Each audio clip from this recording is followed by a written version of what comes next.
तो आज मैं जिस मूवी की कहानी लेकर के आया हूँ वो है एक मॉन्स्टर साइंस फिक्शन मूवी। इस मूवी का नाम है गॉडजिला -1, जो कि हाल ही में रिलीज हुई थी। और देखेंगे कि कैसे एक न्यूक्लियर एक्सप्लोजन के बाद समुद्र के गहराइयों से एक बहुत बड़ा दानव गॉडजिला जाग उठता है और उसके बाद वो दुनिया में तबाही मचाने लगता है। तो अगर आपको ये वीडियो पसंद आता है तो वीडियो को लाइक करें, चैनल को भी सब्सक्राइब करें। तो शुरुआत में हम कामिकाज़े फाइटर पायलट को देखते हैं। उसके एयरक्राफ्ट में एक मिसाइल लगा हुआ था। वो एयरक्राफ्ट लैंड होता है ओडो आइलैंड में और ये समय है 1945 का, जब वर्ल्ड वॉर 2 खत्म होने ही वाला था। उस एयरक्राफ्ट में हम सोल्जर कोइची को देखते हैं जो काफी घबराया हुआ था। वहाँ पर उनके एयरक्राफ्ट का रिपेयर कैंप था और जब वहाँ के मैकेनिक उस एयरक्राफ्ट को चेक करते हैं तो देखते हैं कि फ्यूल पूरी तरह से भरा हुआ था और इंजन में भी कोई गड़बड़ी थी नहीं। बिल्कुल परफेक्ट कंडीशन में था ये एयरक्राफ्ट, इसलिए उन्हें लगने लगता है। तो फिर ऑफिसर कोइची अपने एयरक्राफ्ट को लेकर रिपेयर करवाने क्यों आया। मैकेनिक टाचिबाना कोइची से जाकर बात करता है। पहले तो वो उसकी तारीफ करता है कि मानना पड़ेगा तुमने अपने एयरक्राफ्ट को ऐसे आइलैंड में लैंड करवाया, मगर वो उसे पूछता है कि ताज्जुब की बात है कि तुम्हारे एयरक्राफ्ट में कुछ भी गड़बड़ी देखने को मिली नहीं, तुम तो युद्ध में गए थे। ये सुनकर कोइची वहाँ से चला जाता है और समुद्र किनारे अकेले बैठ जाता है। ये साफ हो गया था कि कोइची युद्ध से भाग आया। एक मैकेनिक उसके पास आता है और उसे कहता है कि मैं तुम्हारी प्रॉब्लम समझता हूँ। लोग चाहते हैं कि हम देश के लिए शहीद हो जाएं, मगर किस लिए? नतीजा तो हमें पता है कि हम लोग जीत नहीं सकते। तभी उसकी नजर जाती है पानी में तैरते हुए मरे हुए मछली पर। फिर जैसे ही रात होती है सायरन बजने लगता है और सभी लोग बंदूक लेकर तैयार हो जाते हैं, क्योंकि उन्हें लग रहा था कि उनका दुश्मन वहां आ रहा है। लेकिन उन्हें किसी के दहाड़ने की आवाज आती है और जैसे ही वो लोग लाइट समुद्र के तरफ करते हैं, एक बड़ा सा जानवर गॉडजिला उनके लाइट टावर को तोड़ देता है। एक आदमी कहने लगता है कि कुछ लोगों से मैंने सुना है कि एक जानवर यहाँ के गहराइयों में रहता है, उसका नाम गॉडजिला है। जान बचाने के लिए सभी लोग छुप जाते हैं। टाचिबाना कोइची से कहता है कि हम लोग सब यहाँ मैकेनिक हैं, तुम अपने एयरक्राफ्ट पे लगे मिसाइल से उस पर हमला करो। इसके बाद वो चला जाता है अपने प्लेन के पास और जैसे ही वो अपना हथियार लेने वाला था उसके सामने गॉडजिला आ जाता है, जिसे देखकर वो डर के मारे हिल ही नहीं पा रहा था। इसके बाद वो राक्षस मैकेनिक की तरफ आने लगता है और डर के मारे वहाँ जितने भी हथियार थे वो उसे उठा लेते हैं और ताबड़तोड़ गॉडजिला पर हमला करते हैं। अपनी जान बचाने के लिए वहाँ से भागते हैं, लेकिन गॉडजिला एक एक कर सभी को मार डालता है। टाचिबाना रोते हुए ये सब कुछ देख रहा था और वो कुछ भी नहीं कर पा रहा था। कोइची जैसे ही अपने एयरक्राफ्ट के नीचे उतरता है, गॉडजिला उसके एयरक्राफ्ट को तबाह कर देता है। कोइची को अगले दिन होश आता है और सब कुछ खत्म हो चुका था, सभी लोग मारे गए और टाचिबाना इन सब का इल्जाम कोइची पर लगाता है और कहता है कि तुमसे मैंने कहा था गॉडजिला पर हमला करने, लेकिन तुमने ऐसा नहीं किया, तुम्हारी वजह से इन लोगों की जान गई है। अब वर्ल्ड वॉर 2 में सरेंडर करने के बाद सारे जापानी सोल्जर वापस अपने देश जा रहे थे और टाचिबाना कोइची को एक खाते देता है जिसमें कुछ पैसे होते हैं, जिसे वो अपने पास रख लेता है। जब वो अपने देश जापान पहुंचते हैं तो टोक्यो का तो बहुत ही बुरा हाल था, पूरा गांव तबाह हो चुका था, कुछ नहीं बचा। और वहाँ कोइची की पड़ोसी सुमी को उसे देखकर कह रही होती है कि तुम जैसे कायर सोल्जर के वजह से हमारा ये हाल हुआ। वो उसे पूछता है क्या तुमने मेरे परिवार को देखा? वो कहती है यहाँ कोई जिंदा नहीं बचा, सब जलकर खाक हो गया, तुम्हारा परिवार भी, मेरे बच्चे के साथ भी वही हुआ। अब जितने भी लोग बचे थे अब वो बाद में अपना काम कर रहे थे और कोइची अपने घर के खंडर में बैठकर अपने पिता का लिखा हुआ एक खत पढ़ रहा था, जिसमें उसके पिता लिखते हैं जिंदा लौटना। फिर हम एक बाजार में एक औरत को देखते हैं जो कुछ लोगों से बच के भाग रही थी क्योंकि उसने ब्लैंकेट चोरी किया था। कोइची उस औरत को रोकता है और वो औरत एक बच्चा उसे देखकर वहाँ से भाग जाती है और वो लोग उस औरत के पीछे भाग रहे थे। कोइची को समझ नहीं आ रहा था कि वो अब इस बच्चे को लेकर करे क्या, वो इसे अपने साथ तो नहीं लेके जा सकता। तभी वो औरत उसे फिर से मिलती है और उसका बच्चा वो उसे लौटा देता है, लेकिन फिर भी वो औरत उसके पीछे पीछे जाने लगती है और कहती है कि अब क्या तुम हम दोनों को मरने के लिए छोड़ दोगे? इसीलिए कोइची उस औरत और उस बच्चे को अपने घर ले आता है। कोइची उस औरत से पूछता है तुम्हारा पति कहाँ है? वो कहती है मुझे देखकर लगता लगता है मेरा कोई पति होगा। कोइची पूछता है तो ये बच्चा किसका है? वो कहती है इससे क्या फर्क पड़ता है। वो बताती है कि जब हम पर हमला हुआ था तो इस बच्चे की माँ ने मुझसे भीख मांगा इसकी जान बचाने। वो अंदर जाकर बैठ जाती है और देखते हैं कि उस बच्चे का नाम अकीको है और उस लड़की का नाम है नोरिको। वो उस बच्चे को दूध पिलाने लगती है और वहाँ पर उसे कोइची के परिवार के बारे में जानने को मिलता है कि उसके परिवार में भी कोई नहीं बचा। नोरिको भी कहती है कि मेरा परिवार भी खत्म हो गया और नोरिको बच्चे को लेकर वहीं सो जाती है। अगली सुबह सुमी को कोइची से पूछ रही होती है कि तुमने उस औरत और उसके बच्चे को अपने घर पे क्यों रहने दिया? अगर हीरो ही बनना था तो सही समय पर बनना चाहिए था, तब तो तुमने कुछ नहीं किया। कोइची बता देता है कि वो लड़की उस बच्चे की माँ नहीं है। सुमी को जाकर उस बच्चे की देखभाल करने लगती है और नोरिको को बताती है कि ऐसे ही रहा तो ये बच्चा मर जाएगा। वो दोनों को थोड़ा सा चावल देती है और कहती है ये तुम दोनों के लिए नहीं है। अब कहानी चली जाती है 3 महीने के बाद, मार्च 1946 में। अभी भी नोरिको सुइची के साथ उस बच्चे को लेकर रह रही थी। कोइची माइन को डिफ्यूज करने का काम करने लगा है और ये सरकारी काम है जिसे उसे काफी अच्छे पैसे भी मिलते हैं, लेकिन इस काम में बहुत बड़ा रिस्क भी है, इसीलिए पैसा ज्यादा है। ये सुनकर नोरिको उसे कहने लगती है कि तुम अभी तो युद्ध से लौटे हो, ये काम करना जरूरी है क्या? मगर उनके पास कोई ऑप्शन भी तो नहीं था। इस बच्चे को पालना है तो ये काम करना तो पड़ेगा। और कोइची नोरिको से वादा करता है कि इसमें उसकी जान नहीं जाएगी, भले ही ये काम ज्यादा रिस्की है। अगले दिन जब वो काम करने जाता है तो वहाँ पर 2 बोट दिखता है और यही कोइची काम करने वाला था। और वहाँ उसे नोडा नाम का एक आदमी मिलता है जो युद्ध में वेपन डेवलप किया करता था। और वहाँ पर बोट का कैप्टन अकित्सु और मिजुशिमा भी होते हैं। इसके बाद वो लोग निकल पड़ते हैं अपने काम पर और कोइची को वो लोग दिखाते हैं कि उनका काम क्या है। वो लोग 2 बोट का इस्तेमाल करके माइंस का पता लगाते हैं जो समुद्र में उनके दुश्मन ने लगा रखा है। और उन दोनों के बोट के बीच में एक रस्सी के सहारे एक कटर लगा हुआ था, जिससे वो माइन के रस्से को काट देते हैं और माइन ऊपर पानी में फ्लोट करने लगता है। और उस माइन को वो लोग मशीन गन से ब्लास्ट कर देते हैं। कोइची जो पहले फाइटर पायलट रह चुका है वो आराम से माइन को ब्लास्ट कर देता है, जिससे सभी लोग इम्प्रेस हो जाते हैं। मिजुशिमा इम्प्रेस होकर कहने लगता है कि अगर मैं भी युद्ध में गया होता तो ये सब सीख गया होता। काश अगर ये युद्ध और लंबा चला होता है। जिस पर कोइची उसे कहता है ऐसा दोबारा मत बोलना। अब रात के समय जब वो सो रहा था तो फिर से वो अपने सपनों में देख रहा था कि कैसे गॉडजिला उसके लोगों पर हमला कर देता है। नोरिको उसके लिए चिंता करने लगती है और कहती है कि वो बस एक सपना था। और ये सोच करके नोरिको भी एक सपना है वो उसे कस के पकड़ लेता है, लेकिन वो उसे पीछे ढकेल देती है। वो अपने परिवार की तस्वीर को देखकर होश में आता है और समझ जाता है कि जो उसके सामने है वही असली है। कहानी जाती है और 4 महीने के बाद, मतलब कि जुलाई 1946, जहाँ समुद्र के बीचों बीच एक बड़ा सा न्यूक्लियर ब्लास्ट किया जाता है जिसे गॉडजिला जाग जाता है। अब कोइची, नोरिको और बाकियों की लाइफ लगभग अच्छी चल रही थी। कोइची अपने लिए एक बाइक खरीदता है और अकीको थोड़ी और बड़ी हो जाती है और वो लोग अपने घर को भी ठीक करवाते हैं। एक रात कोइची अपने सभी साथियों को घर में डिनर के लिए इनवाइट करता है और नोडा नोरिको की एक तस्वीर खींचता है क्योंकि आज वो बहुत सुंदर लग रही थी। और उन तीनों को हैरानी होती है ये जानकर कि नोरिको और कोइची पति पत्नी नहीं है। और कोइची उन लोगों को बता देता है कि नोरिको इस छोटी बच्ची कीको को लेकर मेरे घर पे आ गई थी क्योंकि युद्ध में उनका सब कुछ खत्म हो गया था। अकीको कोइची को डैडी कहकर बुलाती है और ये देखकर सभी का दिल भर आता है और कहते हैं कि कोइची को ये परिवार किस्मत से मिला है, कोइची को एक्सेप्ट कर लेना चाहिए। कहानी चली जाती है 1 साल के बाद, मार्च 1947 में। नोरिको कोइची को बताती है कि उसे गिंजा नाम के शहर में एक कंपनी में डेस्क जॉब मिल गई है। कोइची ये देखकर उसे कहने लगता है कि मैं तो अच्छा खासा कमा ही लेता हूँ और वैसे भी तुम चली जाओगी तो बच्चे की देखभाल कौन करेगा? वो कहती है हमारी पड़ोसी सुमी को कर देगी। अब इसके बाद खबर मिलती है कि पैसिफिक महासागर में कई सारे सबमरीन और वारशिप्स के साथ हादसे हो रहे हैं क्योंकि एक बहुत बड़ा सा जानवर देखने को मिला है जो समुद्र में खुला घूम रहा है। और ये जानवर जिस रास्ते बढ़ रहा है वो कुछ दिन में जापान पहुँच जाएगा। कोइची और बाकी के लोग एक बड़े से जहाज को देख रहे होते हैं और सोचते हैं कि आखिर इस जहाज का ये हाल किसने किया होगा। कोइची कहता है कि गॉडजिला। तभी वो मछलियों को मरा हुआ देखता है और कहता है कि ये नजारा मैं पहले भी देख चुका हूँ।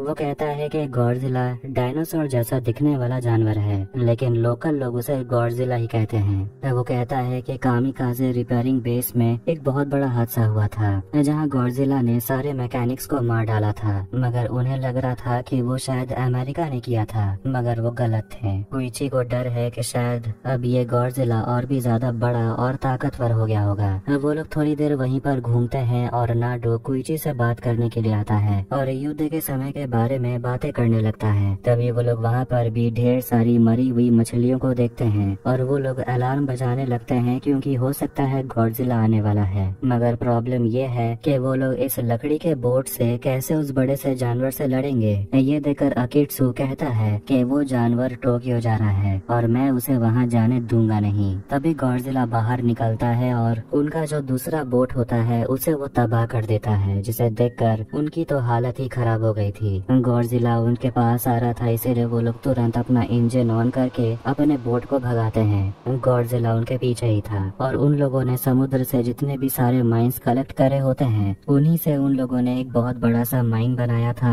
एक बॉम्ब बनाया था, जिसे वो गॉडजिला को मारने के लिए समुद्र में फेंक देते हैं और एक बहुत बड़ा सा ब्लास्ट करते हैं, मगर गॉडजिला को कुछ भी नहीं होता। शिकिशिमा मशीन गन से गॉडजिला पर हमला करता है पर उससे भी गॉडजिला को कुछ नहीं होता, उल्टा गॉडजिला और ज्यादा आक्रामक हो जाता है। वो लोग एक और बॉम्ब गिराते हैं लेकिन देखते हैं कि तार कटा हुआ था, इसलिए वो बॉम्ब को ब्लास्ट नहीं कर पाते। कोइची मशीन गन से निशाना लगाता है क्योंकि उसका निशाना काफी अच्छा था और वो बॉम्ब को ब्लास्ट कर देता है जो गॉडजिला के मुंह में था, जिससे गॉडजिला के मुंह का चीथड़ा उड़ जाता है। लेकिन तब भी उसका मुंह पूरी तरीके से ठीक हो जाता है अपने आप और वो वापस से जाग जाता है। वो हमला करने ही वाला था कि वहाँ पर टाकाओ नाम का वॉरशिप आ जाता है और गॉडजिला पर हमला करता है, लेकिन गॉडजिला रुकता नहीं और वो उस वॉरशिप के तरफ बढ़ता है और उस जहाज को भी डिस्ट्रॉय कर देता है। लोगों का मानना था कि ये सबसे स्ट्रॉन्ग वॉरशिप है, लेकिन गॉडजिला के सामने वो भी नहीं टिका।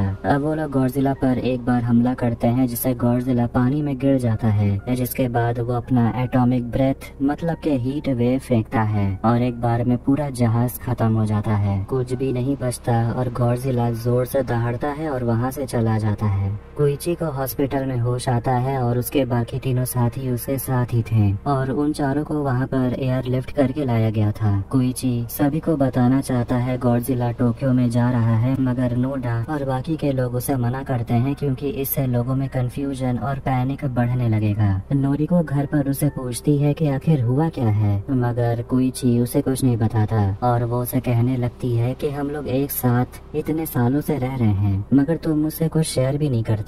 कोइची उसे सब कुछ बताने लगता है कि मैं युद्ध के मैदान से भाग गया था, बहाना देकर कि मेरे प्लेन में गड़बड़ी थी और वो उसे फोटोज दिखाता है जो आइलैंड में काम कर रहे थे उन मैकेनिक्स का। कहता है कि उस रात एक राक्षस आया था और उसी ने सबको मार डाला। वो उन्हें बचा सकता था लेकिन डर के मारे वो कुछ नहीं कर पाया और आज भी वो दोबारा फेल हो गया। वो बता देता है कि उस राक्षस का नाम गॉडजिला है। वो कहता है कि मुझे जीने का कोई हक नहीं। नोरिको उसे समझाती है कि तुम्हारे साथ जो भी हुआ उसके बावजूद तुम्हें जीने का हक है। कोइची रोने लगता है, कहता है कि मैं तो कब का मर चुका हूँ, मुझे तो खुद का चेहरा देखने में अब शर्म आती है। नोरिको उसे संभालने लगती है। अगले दिन नोरिको अकीको को ब्रेकफास्ट खिला रही थी और ये कोइची देखकर मुस्कुरा रहा था। समुद्र में कुछ लोगों को गॉडजिला देखने को मिलता है और वो लोग तुरंत इसको रिपोर्ट करते हैं और बता देते हैं कि वो राक्षस टोक्यो की तरफ जा रहा है। कोइची तभी सुनता है कि पूरे शहर में सायरन बजने लगा था और फिर रेडियो के जरिए सभी को सावधान कर दिया जाता है और जिस शहर में नोरिको काम करने के लिए जाती है उस शहर में गॉडजिला तबाही मचाने लगता है। वो ट्रेन में होती है और तभी उनके ट्रेन के सामने एक दूसरे ट्रेन का कंपार्टमेंट जाकर गिरता है और नोरिको जब गॉडजिला को सामने देखती है तो उसकी आंखें फटी की फटी रह जाती हैं। गॉडजिला ट्रेन को अपने मुंह में पकड़ लेता है और नोरिको अपनी जान बचाने के लिए स्ट्रगल कर रही थी और आखिर में वो पानी में नीचे गिरकर अपनी जान बचा लेती है। कुछ रिपोर्टर की टीम छत पर खड़ी होकर रिपोर्टिंग कर रहे थे जबकि गॉडजिला उनके सामने सारे बिल्डिंग्स तोड़ रहा था। कोइची नोरिको को बचाने के लिए पहुँच जाता है जिसके उसके बाद गॉडजिला पर तोप से हमला किया जाता है, मगर लोग हैरान हो जाते हैं ये देखकर कि गॉडजिला को कुछ भी नहीं होता। फिर वो अपना हीट वेव छोड़ता है जिससे वो अपने सामने सब कुछ तबाह कर देता है और उसके वेव में नोरी को कोइची की जान बचाती है और उसे बिल्डिंग के पीछे ढकेल देती है और उस वेव में वो बहकर चली जाती है और उसकी जान चली जाती है। जब सब कुछ खत्म होने के बाद कोइची देखता है कि गॉडजिला अभी भी खड़ा था और ये देखकर कि वो नोरिको को खो चुका है उसका खून खौलने लगता है। बताया जाता है कि मॉन्स्टर के हमले में 30,000 से ज्यादा लोग मारे गए, 20,000 से ज्यादा घर बिल्डिंग्स बर्बाद हो गए। नोरिको के लिए फ्यूनरल रखवाया जाता है और अब सुमिको अकीको को संभालने लगती है, लेकिन वो छोटी बच्ची तो अपनी माँ को ढूंढ रही थी। वो रोने लगती है। कोइची उन मैकेनिक का तस्वीर देखता है और वो कहने लगता है कि आज वो फिर से फेल हो गया। नोडा आकर बताता है कि गॉडजिला को हराने के लिए स्ट्रैटेजी बनाई जा रही है। इसके बाद कोइची और बाकी तीनों साथी पहुंच जाते हैं एक मीटिंग में जहां पर सारे आर्मी ऑफिसर्स भी आए हुए थे और वहां पर कैप्टन होटा आते हैं और वो सभी को बताते हैं कि वापस से उन लोगों को डिप्लॉय करना चाहते हैं उस मॉन्स्टर को हराने के लिए, लेकिन लोग चिल्लाने लगते हैं कि उस मॉन्स्टर को नहीं हराया जा सकता। नोडा आकर सभी को बताने लगता है कि उस मॉन्स्टर का नाम गॉडजिला है और उसने खुद देखा कि गॉडजिला पर जब भी कोई हमला करता है तो वो खुद को हील कर लेता है और वो एक डेमोन्स्ट्रेशन दिखाता है कि कैसे वो गॉडजिला को समुद्र के गहराइयों में ट्रैप करके रखना चाहते हैं। वो कहते हैं कि उनके सामने सागामी ट्रेंच है जिसकी गहराई तकरीबन 1500 मीटर है। वो लोग गॉडजिला को उसी ट्रेंच में कैद करके रखेंगे और सोच रहे होते हैं कि अंदर इतना प्रेशर होगा कि गॉडजिला क्रश हो जाएगा।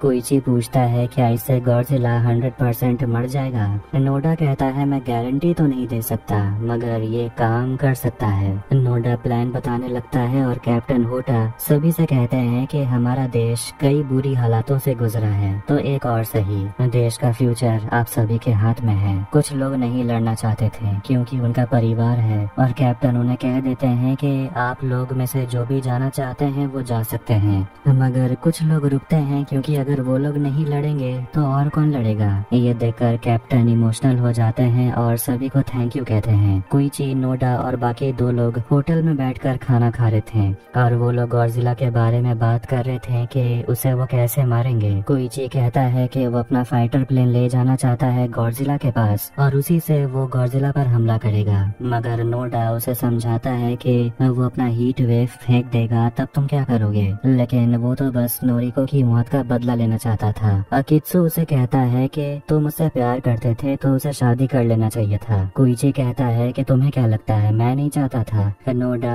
कोइची के लिए एक फाइटर प्लेन ढूंढ निकालता है लेकिन फिलहाल उन्हें एक मैकेनिक की जरूरत पड़ेगी। कोइची टाचिबाना के बारे में ढूंढने लगता है और उसके बारे में कुछ भी मिल जाए उसका एड्रेस, लेकिन उसे कुछ भी नहीं मिलता। फिर एक रात टाचिबाना कोइची के घर पहुंच जाता है और वो उसे बहुत पीटता है क्योंकि कोइची ने टाचिबाना पर इल्जाम लगाया था कि उस आइलैंड में उस दिन जो भी हुआ वो सारे मैकेनिक्स टाचिबाना की वजह से ही मारे गए, मगर वो कहता है मेरे पास तो कोई रास्ता भी नहीं था, मुझे पता था कि अगर मैं ऐसा कुछ लिखूंगा तो तुम जरूर आओगे। वो टाचिबाना से मदद मांगता है और कहता है कि मैं अपने फाइटर प्लेन के जरिए गॉडजिला पर बम से हमला करूंगा और मैं जानता हूँ कि तुम्हारे लिए भी ये युद्ध अभी तक खत्म नहीं हुआ। टाचिबाना काम करने के लिए मान जाता है और वो कामिकाज़े फाइटर प्लेन को देखकर हैरान हो गया था। नोडा के प्लान के मुताबिक सभी लोग तैयारी करने लगते हैं और वो लोग रीडिंग लेते हैं और उन्हें समझ आ गया था कि कल सुबह 11 बजे तक गॉडजिला टोक्यो पहुंच जाएगा और उन्हें सुबह 8 बजे तक तैयार हो जाना होगा। नोडा सारे सिपाहियों से कह देता है आज की रात वो लोग अपने घर अपने परिवार के साथ वक्त बिता लें। मिजुशिमा चिल्लाते हुए कह रहा होता है कि वो भी उन लोगों का साथ देना चाहता है, मगर नोडा और अकित्सु मना कर देते हैं क्योंकि मिजुशिमा को लड़ने का एक्सपीरियंस नहीं है। कोइची अकीको को लेकर अपने घर चला जाता है और उसकी देखभाल करने के लिए सुमिको को धन्यवाद कहता है। फिर वो छोटी बच्ची से बात करने लगता है और वो एक ड्राइंग बनाई होती है जिसमें वो अपने परिवार को ड्रॉ करती है और नोरिको को याद करके वो रोने लगती है। कोइची बच्ची को सुला देता है और सुबह सुबह वो अपने काम के लिए निकल पड़ता है। टाचिबाना उसे दिखाता है कि उसने जहाज को पूरी तरह से रेडी कर दिया और जैसा कि उसने कहा था उस प्लेन में एक बॉम्ब भी लगा हुआ है। कोइची अकीको का बनाया हुआ तस्वीर निकालता है और कहता है कि मैं उसे बचाने के लिए कुछ भी करूंगा और गॉडजिला को खत्म कर दूंगा।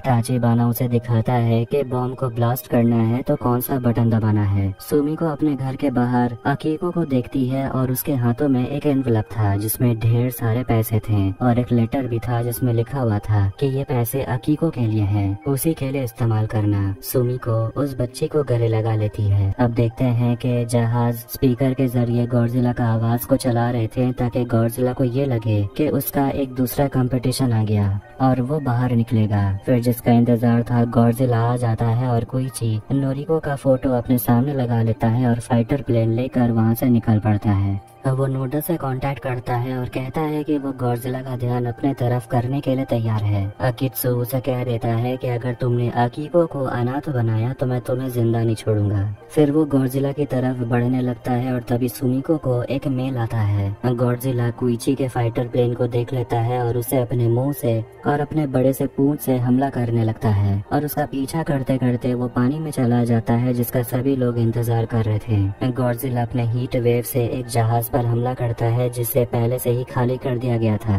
नोडा अपने लोगों से कहता है घबराने की जरूरत नहीं, दोबारा वेव निकालने में उसे थोड़ा सा समय लगता है, उसे खुद को रिचार्ज करना पड़ता है। उसके बाद वो लोग तुरंत अपना ऑपरेशन शुरू करते हैं और कोइची गॉडजिला के नाक में दम कर देता है और प्लान के मुताबिक दो जहाज गॉडजिला की तरफ बढ़ते हैं और दो जहाजों के बीच में एक रस्सी बंधी हुई थी जिसमें गैस के कंटेनर्स लगे हुए थे जिसके प्रेशर से वो गॉडजिला को नीचे ले जाएंगे। लेकिन दोबारा से गॉडजिला हीट वेव निकालने के लिए तैयार हो जाता है और तभी वो लोग बटन दबाते हैं जिससे गैस रिलीज होने लगता है और गॉडजिला नीचे की तरफ चला जाता है। वो 1500 मीटर नीचे चला गया था लेकिन गॉडजिला अभी भी शांत नहीं हुआ। ये देखकर नोडा प्लान बी स्टार्ट करने को बोलता है और होता यह है कि वो रस्सी के आसपास बड़े बड़े बैलून्स लगे हुए थे जो फूल जाते हैं जिससे गॉडजिला ऊपर आने लगता है, मगर अचानक वो 803 मीटर में ही अटक जाता है। अब ये देखकर सभी लोग सोचने लगते हैं कि अब वो लोग क्या करेंगे। तभी वहाँ पर मिज़ुशिमा पहुँच जाता है उनकी मदद करने के लिए, मगर तभी गॉडजिला ऊपर आ जाता है और अपने हीट वेव निकालने ही वाला था और वो लोग उम्मीद हार चुके थे।